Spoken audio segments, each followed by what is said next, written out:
A massive idol group is holding auditions for new members, and Ruby is eager to try her luck. The first stage of the audition is a written application, and the number of applicants is ridiculous. Out of over 130,000 submissions, 1,000 or so, including Ruby, managed to pass to the second stage, which is an interview. On average, only about 1 out of every 13 applicants makes it through. Ruby anxiously awaits hearing back from them. At her middle school, she can't shut up about it. She had waited for this opportunity for 2 years, and she's excited and hopeful. Her friends are supportive. She is cute, and her dancing is good. Her singing, though, leaves something to be desired, but her friends think she makes up for it in charisma. Ruby holds 2 secrets close to her heart that she cannot share with anyone. The first is the identity of her mother, Ai, a popular idol and rising star in the media who was tragically killed by a fanatical stalker a decade ago. The second is that she possesses memories from her previous life, and in that life, she was a devoted fan of Ai. Ever since her mother's passing, Ruby has been determined to fulfill her dream of becoming a successful idol, just like Ai. Ruby's brother Aqua, however, is a more practical person who focuses on his studies. He sees the life of an idol as nothing more than a big fantasy, especially since their salaries aren't as great as most think. Their careers usually end before the age of 30, and their daily lives are pretty much public knowledge, with every little thing they do subject to criticism. Her dream of becoming an idol is not only a tall one, but also not very rewarding even if she does make it. Despite this, Ruby won't give up. Since their mother's death, Aqua has grown into a very serious-minded person. It's anyone's guess whether he's even capable of having a good time. He's an apprentice under the director now, but Ruby's pretty sure he's got more going on than what he lets on. Ichigo disappeared after the incident, forcing Miyako into leadership at the agency, which wasn't that big of a leap actually. She'd kind of been running business behind the scenes anyway. Ruby pesters her about creating a new idol group, but it's not as easy as it seems. The odds of achieving what they had with Ai were absurd to begin with. To expect it to happen again is pure pipe dream. At last, Ruby gets the call with her audition result. It's not what she had hoped for. Miyako tries to comfort her and reminds her that it's a harsh business.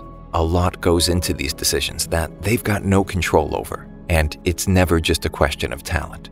But the truth is even more brutal this time. Aqua, Ruby's own brother, was the one who called her. He altered his voice and played the part of a recruiting agent. He had secretly withdrawn Ruby from the competition by text message from her phone and blocked the real agency's number.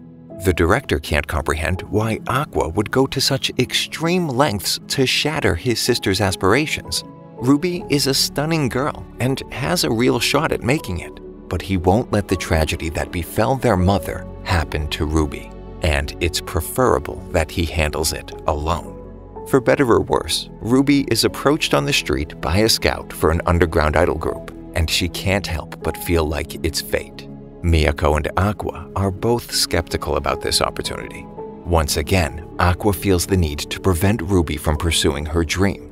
Miyako understands how he feels, but since taking on the role of raising Ruby as her own daughter, she can't bring herself to stand in the way of her aspirations. And as much as she hates to say it, Ruby may actually have what it takes.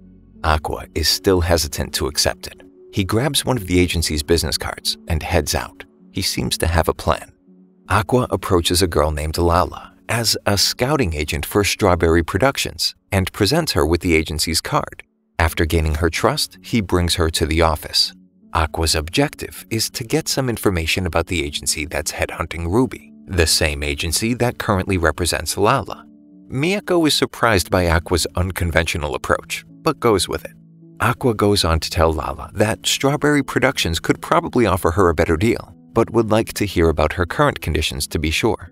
Lala quickly divulges her contract terms. She reveals what she makes on average per month, which is nothing exciting, and that the general atmosphere there is antagonistic, her included. She blames her own lack of success on favoritism, alleging that the manager is dating one of her colleagues and putting most of his effort into promoting her. There's a lot of talk among the other members about quitting, and the management seems to be constantly scouting for new talent. After Lala leaves, Miyako cautions that they shouldn't take everything she said at face value. considering that even in Ai's group there were rumors of favoritism due to her outshining everyone. However, Aqua is not willing to take any chances and won't let Ruby join a group with so much controversy going on. He's determined to do anything to stop Ruby from pursuing this. The next day, Miyako has one final conversation about it with Ruby, warning her again about all the negative aspects of the industry. Ruby remains determined to become an idol like her mother. Miyako then advises her against joining the group she was scouted for, and instead offers her a spot in a new group that her agency will now put together. This will be the agency's first new idol group since B. Komachi disbanded. Ruby signs her new contract and is ecstatic. Aqua seems oddly indifferent. Aqua drops in on the director and sits down to do some work as his apprentice. The director observes Aqua's reaction to his sister becoming an idol with Miyako's agency. And yeah, it's not what he wanted, but at least this way they've got some control of the situation. Aqua edits some footage for the director. His true motivation for staying connected to the entertainment business is to find out who his father is and take revenge. He needs to be in close contact with folks in the industry so he can somehow collect DNA samples. Being an actor would make it easier, but seeing other people perform, he doesn't think he's got the chops for greatness as an actor, and feels it's pointless to chase something if you won't be able to stand out. The director attempts, multiple times, to offer Aqua some sage words of encouragement to get him back into acting. But every time he's about to make his profound philosophical point, his mother barges into the room hollering about one thing or another, like his miso soup getting cold.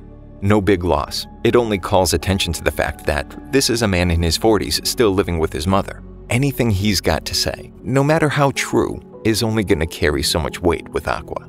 Aqua compares his talent to that of his mother. He fears that if he doesn't possess that same level of skill, he won't succeed as an actor. The director reminds him that he has an exceptional intellect and other skills that his mother didn't have, and that setbacks should not hinder his aspirations.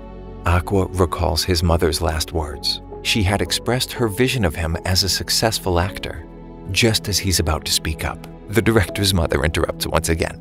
Ruby and Aqua apply to the same high school, one of the few that offers a performing arts track. Curiously, Aqua simply enrolls in their general studies program. As they discuss how their acceptance process went, a red-haired girl walks by. It's Kana, the baking soda girl, who seems just as short as she was a decade before. She recognizes Aqua, who barely recalls her. She's excited that they'll be studying together. That is, until she finds out that he didn't apply for the arts department. Aqua heads to the director's place, and Kana follows him, asking him all kinds of questions, even trying to get him to go out with her. She's quite well known, so normal dates are off the table, and she invites him to her place. He agrees to nothing, but lets her tag along to the director's. She inquires about Aqua's acting career, or lack thereof. He believes that his breakout childhood role was a fluke, due to simply being a child with all of his previous incarnations' memories, temperament, and experience, that no one knows about, of course. Kana pivots and divulges her current role on Sweet Today, a drama series based on a shoujo manga that Aqua is familiar with. Kana offers to get him a role on the show, but determined to stay behind the scenes, he's quick to tell her he's not interested. That is, until she mentions that a certain Kabudagi Masaya is working on the show. Aqua recalls the painstaking process of trying to unlock one of Ai's phones. She'd had that phone since before her pregnancy, and this was his best lead to find out who his father is. After a grueling 4 years of brute forcing the password, he had finally gained access on try 45,510. Masaya is one of the old contacts on the phone. Kana is going on about the effeminately gorgeous male lead when Aqua cuts her off to tell her he'll take the role, which leads her to wonder if he plays for the other team. Kana speaks with Masaya over the phone, and he agrees to give Aqua the gig. Back at home, Ruby is ecstatic about her brother's new role. She's also a fan of the manga. She and Miyako decide to watch the series, only to give up on the first episode. The adaptation is atrocious. The acting is terrible. It's just a sad attempt at publicity for the troupe of models they cast. At a karaoke place, Kana goes into more detail. She had been cast to give the production some credibility, But among the rest of the quote-unquote actors, she really has to hold back to not draw too much attention to just how talentless the others are. But she wants to make a watchable show at the very least. The writer of the manga had visited the set one day. To say she was disappointed doesn't capture it. Kana witnessed the writer's soul physically leave her body through her cold, hollow eyes. Since their first acting gig together, Kana's learned a lot and grown, emotionally and empathetically, that is. Physically, she's still very small. She's risking her reputation and position in the industry to try to save the production. She then dumps the fact that they're skipping a table read. Oh, and shooting starts tomorrow. While reviewing the script, Aqua is impressed with Kana's ability to take advantage of a competent crew, regardless of the poor crop of talent, to make an approximation of what could be misconstrued as entertainment, and not merely long-form advertising for the models. On set the following day, the production team preps for shooting. Aqua is introduced to Masaya, who could possibly be his father. He just needs to find an opening to collect some latent DNA from the guy. During their one rehearsal for his scene, he puts just enough effort into his role as the villain to avoid upstaging anyone or standing out. Even though he repeatedly asserts that he's a mid-level actor at best, genius recognizes genius, and Kana commends his professional approach to the work in general. And working with him, she feels like she has a peer, that she's no longer alone in her struggle trying to make it in an unforgiving industry. Aqua waits in the shadows for an opportunity to collect some discarded cigarette butts for that daddy DNA. He overhears Masaya boasting about how easy it is to exploit Kana since she became a freelancer. He's using her name recognition and talent as an actor to carry the show while criminally underpaying her. It completely dismisses the only thing she hopes to get out of her work, being valued for her abilities. After listening to this disheartening reality, Aqua resolves to act.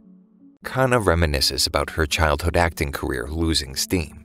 Instead of this show thrusting her back into the spotlight, she's becoming increasingly frustrated by the other actors' poor performances, despite her best efforts to prop them up. When they film Aqua's scene, he deliberately gets under the lead's skin, improvising lines and provoking him. So when the moment comes that he's supposed to hit Aqua, he really wants to hit him. Kana is surprised by his performance. It's setting her up to shine and does justice to her favorite scene from the manga. After the take, the lead apologizes for connecting the punch to Aqua's face, but he brushes it off. It was him who was trying to elicit a real reaction in the first place. Despite going off script, the crew is impressed with the result, and they decide to leave it as it is. Experience the ultimate vehicle combat game ever made, War Thunder. With over 2,000 tanks, planes, helicopters, and ships, engage in dynamic, combined arms PvP battles. Every vehicle is incredibly detailed, down to their individual components, offering a highly immersive combat experience. War Thunder's collection of vehicles spans over 100 years of development, from the 1920s to the present day. Witness the evolution of warfare like never before. What sets War Thunder apart is its groundbreaking damage model. No generic hit points here. Vehicles suffer actual damage to their components and crew. The damage X-ray reveals the devastating consequences of battle. Personally, I recommend diving into the detailed air combat. Hear the immersive sounds, feel the adrenaline rush as you engage in thrilling dogfights. Play War Thunder now for free on PC, PlayStation, or Xbox. Register using the link below and receive a large free bonus pack when signing up on PC. This includes multiple premium vehicles, a premium account, boosters, and more. Especially for anime fans, War Thunder added 3D Dakimakuras. These can be placed anywhere on your tanks and can only be obtained via our link. Don't wait. Join the ranks of War Thunder players and dominate the battlefield. Click the link below to register and start your epic journey. Yoriko, the series mangaka, watches the new and final episode. Her assistants try to console her about the generally poor adaptation. But after finishing the episode, she breaks into tears over Kana and Aqua's performance, which makes her appreciate the adaptation that she had previously given up hope on. Despite most people writing the show off, the reception of the final episode is positive. At the wrap party, Kana is surprised to find out that Aqua is single. While they talk, Yoriko walks over to personally thank Kana for saving the show with her performance. The producer, Masaya, approaches Aqua with the same sentiment. Aqua's clandestine DNA test from his cigarette butts proved that he isn't his father. He notes, however, that Aqua looks like Ai, having worked closely with her in the past. Aqua asks about his relationship with Ai, and he reveals that he used to recommend restaurants and such where she could meet guys without her agency catching on. This piques Aqua's interest, and he tries to get more details about her relationships. This gives Masia the leverage to ask Aqua to be in a new reality dating show in exchange for information about Ai. On the twins' first day of school, Kana points out that every student is an entertainer of some sort, which makes Ruby nervous. In class, she meets Minami, a pinup model, and the two quickly become friends. Later, Ruby introduces her to Aqua and asks if he's made any friends. He's a bit defensive, since he hasn't. Ruby goes on to talk about Friel, a multi-talented entertainer who's in her class, and just then she happens to walk by. Aqua is confused about why Ruby's fawning over her and approaches Friel to ask if she'll be friends with his sister.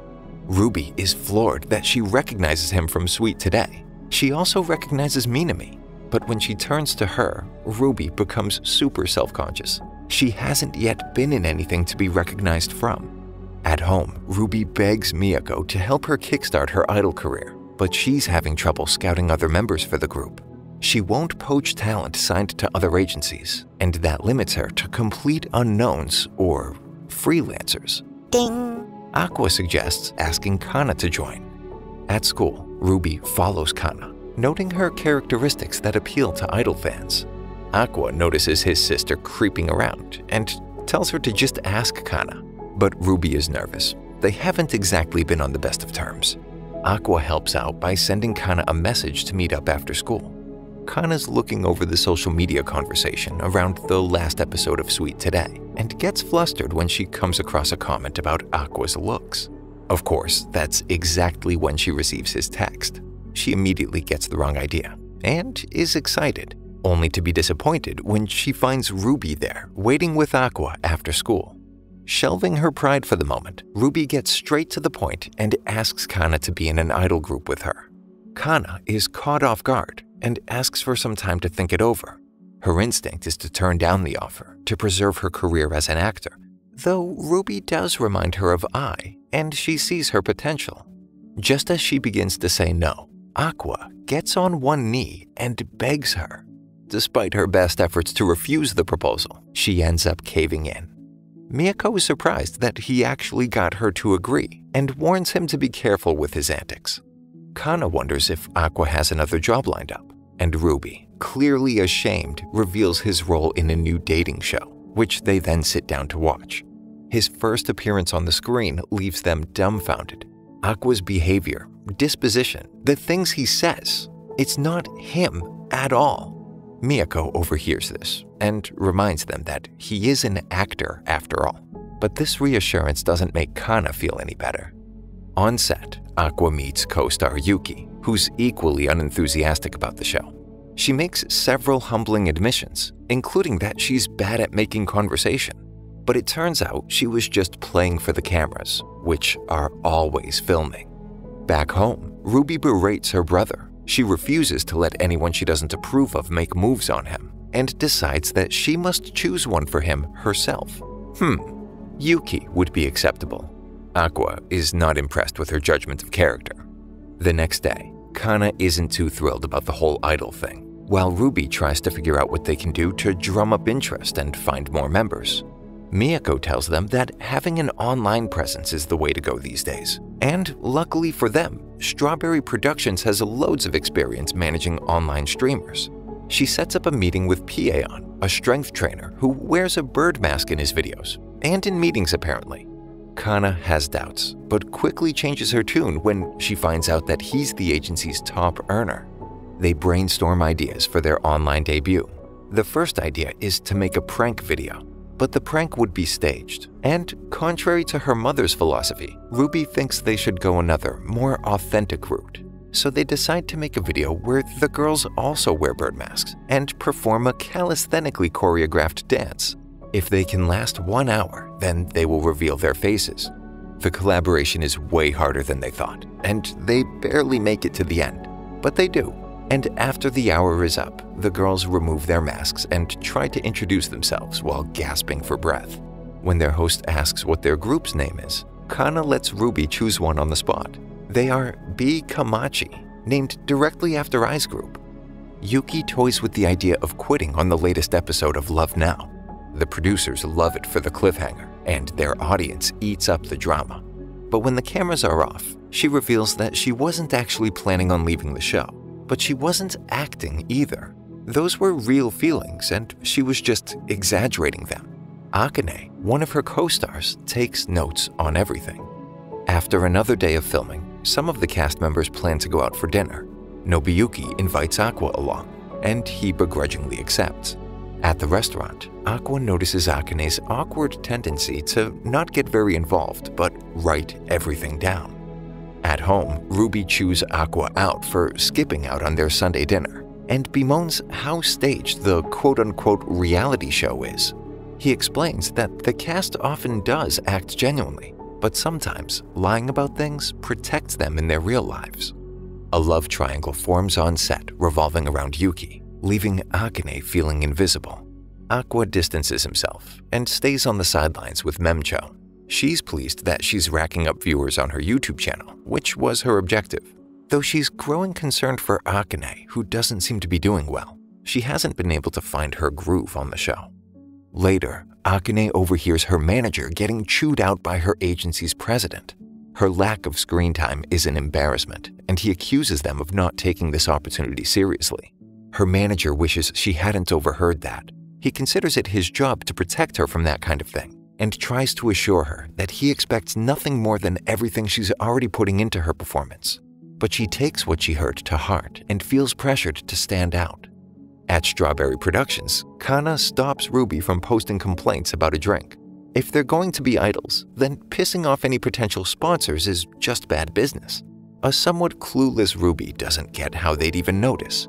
Kana points out that Ruby looks herself up online, doesn't she? And grabs her phone to prove it. She does. She then assures her that companies ego surf their brands as well. They'll see it. On set, Akane feels she needs to get more screen time however she can, and even asks the director for advice. He suggests she could be the bad girl. While Yuki does Akane's nails, Akane admits she feels like she has to make some kind of move to stand out before the show ends. Yuki understands, but is also pretty happy with being front and center on the show, and warns her that she's not going to back down. Later, Akane manages to get Nobuyuki aside to talk, but Yuki steps in and almost effortlessly steals him away. Not wanting to fall into obscurity, Akane goes after them and ends up scratching Yuki's face. The crew cuts to address the wound. Akane feels horrible since Yuki has a shoot the next day, but Yuki forgives her and they affirm their respect for one another. Despite making up off-screen, Akane's image online begins to decline, and Yuki's fans pile on the hate. Trying to save face, Akane posts an apology, but it backfires since people often see an apology as an admission of deliberate wrongdoing. It just makes the onslaught worse. This sends her into a downward spiral as people in her life start to turn against her. Despite giving her all and working hard for what she's got, nobody online or at school sees or cares. Unable to deal with the harsh criticism and outright cyberbullying, Akane is despondent. She goes out during a typhoon and stops on a bridge. And right when she steps off, she's grabbed by a hooded figure. She cries out and struggles, but it's Aqua there with his arms around her, and she begins to calm. Akane doesn't understand how Aqua came to be there, and just now, he explains that Memcho became concerned with how long she was gone and in such terrible weather, so he went out in the typhoon to find her. Calmed, but still emotionally overwhelmed, she cries as a police officer shows up, questioning what the two are doing up there on a night like this. At Strawberry Productions, Kana and Ruby discuss the online response to Akane's behavior on the show. Kana points out that people tend to attack the person rather than the show when it comes to reality TV. Miyako receives a call requesting her presence at the police station. When she gets there, she praises Aqua for his heroics, but he brushes it off and only points out that in situations like this, it's important to act quickly. The other cast members show up to support Akane, and Yuki slaps her out of worry before embracing her. Somewhat insensitively, Aqua picks that moment to point out that she's got a decision to make about what to do next, including the possibility of her quitting the show. But Akane refuses to toy with the notion, considering all of the work she's put in and the support she's received to get to where she is. The others agree with her decision and express their full support. Aqua heads to the station's press club and leaks the scoop on Akane's suicide attempt. After the news breaks, some of the haters back off, but others are even more incensed. Aqua devises a plan to sway public opinion by creating a behind-the-scenes look at the show. He approaches Memcho, who agrees to help and offers to use her knowledge of social media to help the video spread online. Kengo is on board as well and volunteers to write the music.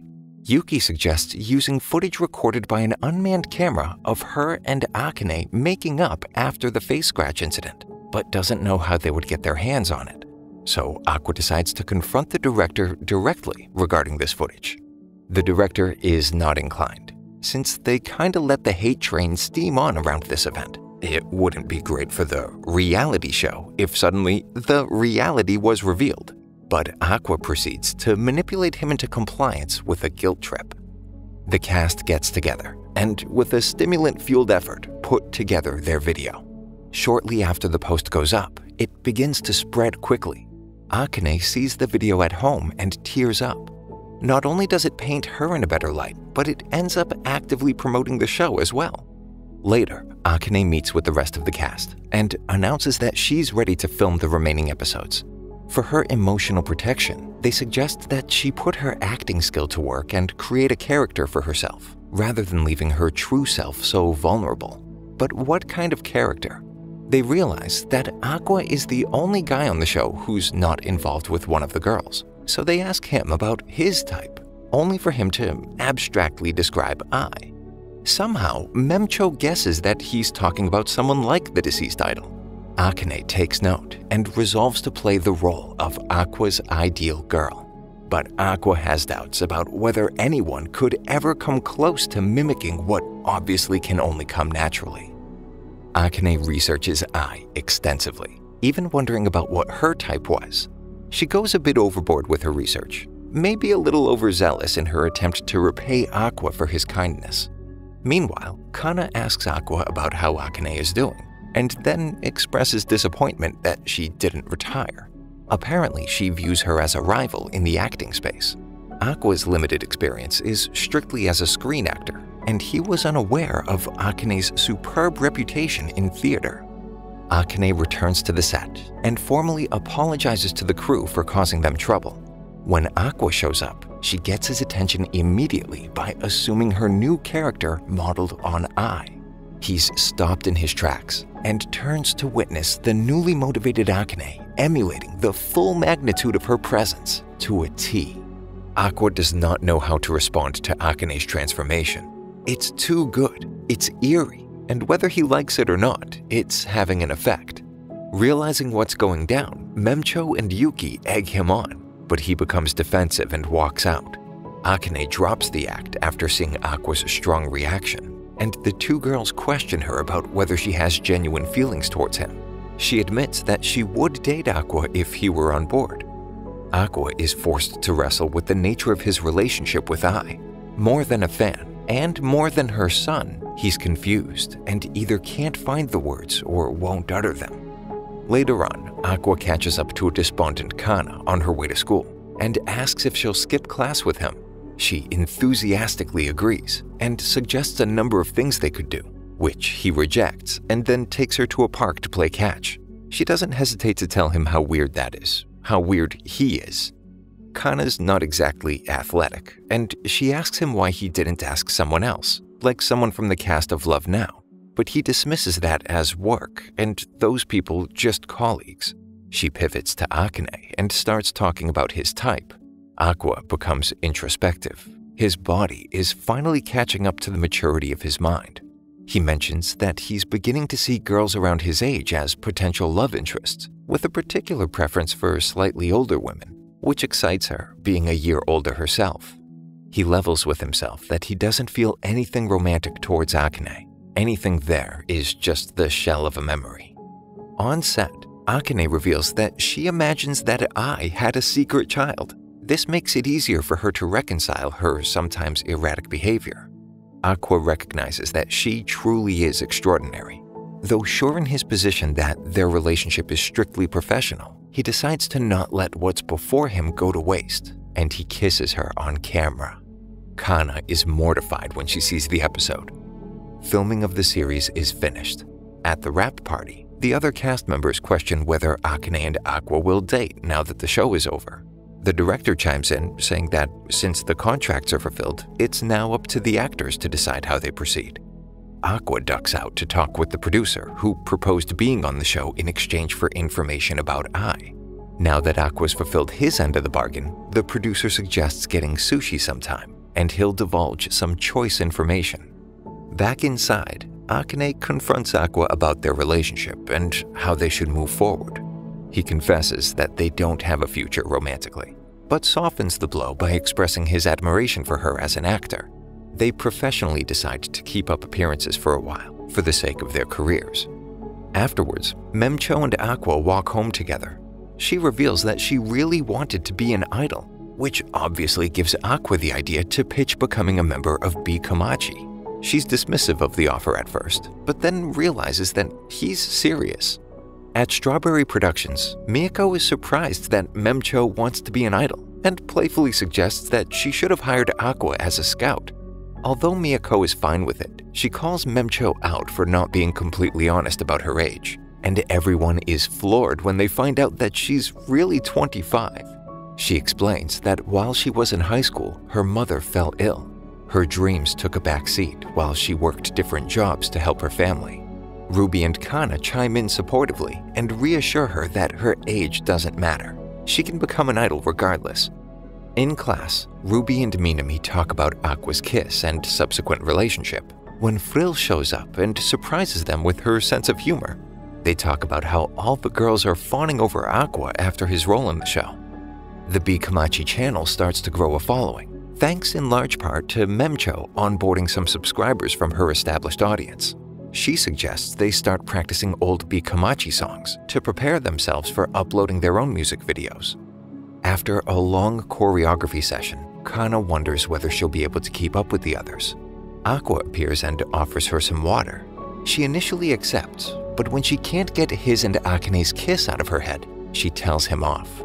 He says that if she keeps up this hostile attitude of hers, even he'll feel hurt. She does reconsider, but when she looks up and calls after him, he's already gone. Later on, Aqua meets with the producer over sushi, and he warns him about what he's getting into. Fans usually don't like to be disillusioned by facts. Early on, Ai was tough to work with, lacking professionalism. But after joining the same theater company as Akane, on his recommendation, Ai's attitude changed, apparently because she fell in love, according to him. The producer then offers to put him in touch with the theater company so he can dig up more on his own. Aqua asks him why he's being so accommodating about all this, and the producer explains that doing him a favor now is an investment in collecting on it in the future. He's also noticed the moves Strawberry Productions has been making regarding B. Komachi, and is intrigued. He then reaches out to Memcho with an opportunity to squeeze B. Komachi into the lineup at the upcoming Japan Idol Festival. The girls discuss potentially playing their first gig. Ruby is obviously excited, and Memcho posits that they became idols for this very reason. So Kana agrees, despite having reservations. The question of who will be the group's center comes up. Ruby and Memcho try to hide their excitement and desire for the part. They bring up Kana's popular bell pepper exercise from when she was a child, wondering if she'd be a better fit, but she doesn't seem too keen on the part. They decide that whoever gets the highest score at karaoke will become the center. Kana mentions that she doesn't have any reliable fans, suggesting that she's incapable of being the center. Ruby tries to encourage her, saying that she's been too hard on herself lately. She tries to cheer her up by mentioning that even Aqua finds her attractive, but this only backfires. At the karaoke place, Ruby and Memcho both give mediocre performances. They decide to have a crack at Kana's catchy little exercise song and discover that Kana continued to release music after her childhood hit, and they have a listen. They are amazed at how good she is and wonder why she's so hard on herself despite her obvious talent. Memcho and Ruby try to film Kana's reaction to becoming the center. There's only one problem. She never agreed to be the center in the first place. She calls them out for trying to manipulate her into accepting the role, which she ultimately does, so it kinda worked. Miyako informs the girls that she's brought someone on to help with the final push before their show. It's Pieon. He helps the girls get in shape with an aggressive workout regimen and helps plan out their choreography. One night, Pieon sees Kana out on the balcony and asks whether she regrets becoming an idol. She divulges her hesitation about being the center of the group after her failed music career as a child.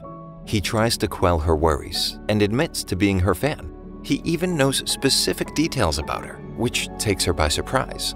She entertains the idea of falling for him and giving up on Aqua altogether.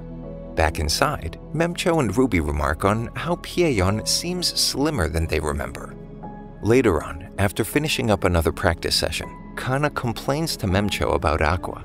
She goes on to reveal how much she admired him when they were young, and Memcho's not quite sure what to make of all this information. It turns out that Aqua has been posing as Pieon the whole time. He watches from the shadows while talking to the real Pieon, who's on vacation. He asks about why Aqua had to disguise himself to support the group, to which Aqua responds that based on her behavior as of late, Kana would have actively rebelled against any advice that came from him. Pieon expresses his doubts about this, prompting Aqua to admit that he's actually quite feeble. The night before the festival, Ruby is too excited and has trouble falling asleep. Kana is baffled and asks how she could possibly be so optimistic. Ruby reveals that she used to be confined to her room, convinced that she would die without experiencing any thrills or excitement. But that changed when she became an idol otaku, and her first love told her that he would be her fan if she ever became an idol. Telling the story relaxes Ruby, and she does end up falling asleep, and Kana goes for a walk. On her way downstairs, she notices Pieon's mask on the table. Excited to see what's underneath the mask, she's absolutely floored when she finds out it's been Aqua the whole time. She's now unable to sleep, wondering whether Aqua was being genuine on the balcony. The next day, Miyako and the girls arrive at the festival and head to the dressing room, which turns out to be a giant free-for-all filled with underground idol groups vying for space. Kana is overcome by her past failures and is terrified of bringing down the whole group now that she's the center. Ruby finds her and admits that she's really nervous despite all her excitement the night before. She notices that Kana is in her head and realizes she's just as nervous, if not more. Kana boils over and confesses that her anxiety comes from feeling responsible for her, Memcho, Miyako, everyone involved. When she was on her own, she could handle failure on her own, but if she fails now, she brings the rest of them down with her. Ruby tries to reassure her by saying that amateur idols are pretty much doomed to fail anyway, so they should just go for it and have fun. Hearing this new perspective from Ruby does relieve Kana, and the girls get ready to put on their first show as B. Komachi. The newest iteration of B. Komachi takes the stage, prepared to put on their first show. The turnout isn't too bad, thanks to Memcho's following as a streamer. Each had chosen their own glow stick color, so their fans could show their support for their favorite member. Ruby chose red, Memcho yellow, and Kana white. Kana notices a severe lack of white glow sticks in the crowd, which gets in her head. She reasons that with Memcho's popularity, it's no wonder that the majority would be yellow. But she still laments her perceived failures and struggles after aging out of her child actor popularity. She continues scanning the crowd, silently crying out for someone to notice her, someone to need her. Ruby notices Kana faltering, tries to give her a quick nudge of encouragement, and kicks it up a notch herself to make up for the disparity in energy. The crowd seems to enjoy their first song. Ruby continues to rile them up, while Kana continues to reel. But when their second song gets underway, a lone white glow stick stands outstretched down in front. It's Aqua. Holding both red and yellow ones in his other hand, he starts to dance, kinda ridiculously and completely straight-faced. Ruby almost cracks up, while Kana lights up, completely changing her tune. The group really hits their stride, and even a former fan of the old Bikamachi feels the same vibe that I gave off coming from Ruby and gets into it. Their first performance is a success. Afterwards, on their way home, Kana asks Aqua what he thought of the show, and he replies that it was fine. Before Kana can fire back, he explains that they have far better performances to come, so there's no point in raving about it just yet. In the front seat, Memcho wonders why they keep going for each other's throats, but Miyako implies that there's something else going on between them, and then asks Aqua about Akane, just to stir things up and show Memcho what she means. He admits that they haven't seen each other since the afterparty, and that their relationship is strictly to keep up appearances after their performance on Love Now. Kana goes red and lights up. Memcho finally gets it and starts to worry that a love triangle is forming. Kana approaches Aqua the next day and questions him about impersonating Pieyon. He tells her that since they weren't on speaking terms at the time, he figured it was the best way to help them prepare without the two of them clashing. Kana interprets this as Aqua going out of his way just for her and becomes even more brazen in her teasing. Ruby sees the two interacting and tells Memcho that Kana brings out the old Aqua, which makes Ruby happy, but Memcho worries that Akane has her work cut out for her. Elsewhere, the producer who gave Aqua info about Ai meets with an event manager who's putting together a stage production based on the widely popular manga Tokyo Blade. It turns out that Akane's theater company is providing some of the cast. So, naturally, if she's playing the lead, Aqua would be a shoo-in for the love interest. The next day, Aqua and Akane go on a date to take pictures for Instagram to maintain their public appearance. They discuss the play, and Akane mentions that Aqua's character has another love interest and wonders who will be cast for that part. She doesn't have to wonder long, however, as Kana drops in on them, having stalked their real-time Instagram posts, and tells them that she's playing the role. Akane is furious that her eternal rival is cast as, well, her rival. After she leaves, Akane fills Aqua in on how she and Kana often competed for the same roles throughout their childhood careers, Kana having won the majority of them. Aqua comments on how he doesn't get why actors are so obsessed with winning. Thinking about what the producer told him about Ai joining a workshop with the same theater company, he can't refuse the opportunity to glean more information and tells Akane he's in. Take command and experience the ultimate vehicle combat in War Thunder. Play now for free on PC, PlayStation, or Xbox. Register using the link below and unleash your strategic prowess. Dominate the battlefield, conquer your enemies, and become a legend in War Thunder. Join the action today. Thank you for sticking until the end. Subscribe for more videos like this.